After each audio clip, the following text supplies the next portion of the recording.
Máme tu leto a s ním spojené veľké horúčavy. Pre ľudí bez domova to môže znamenať krízovú situáciu. Povedzme si, ako takýmto ľuďom v núdzi pomôcť. Ak vidíme človeka, ktorý leží na priamom slnku, skúsme osloviť. Napríklad, dobrý deň, vidím, že tu ležíte. Ako vám viem pomôcť? Vetu môžete zopakovať aj niekoľkokrát, kľudne aj zvýšeným tónom hlasu.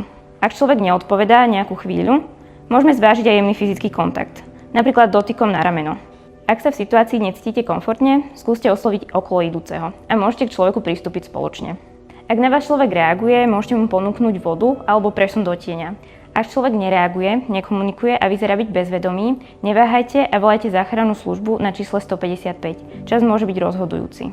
Verte, že ste spravili správne, ak ste záchrannú službu zavolali, aj napriek tomu, že pracovníci záchrannej služby mohli nakoniec vyhodnotiť situáciu inak.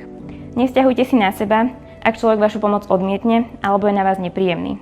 Môže mať zlý zdravotný stav, môže byť unavený alebo zmetený z toho, že sa mu prihovára niekto neznámy. Ak neviete, ako v situácii reagovať, ozvite sa na našu krízovú linku.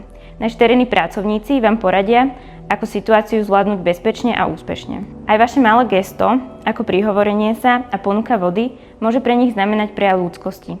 Buďme preto v lete všímavejší a poskytnime pomoc v krízovej situácii. Ďakujeme.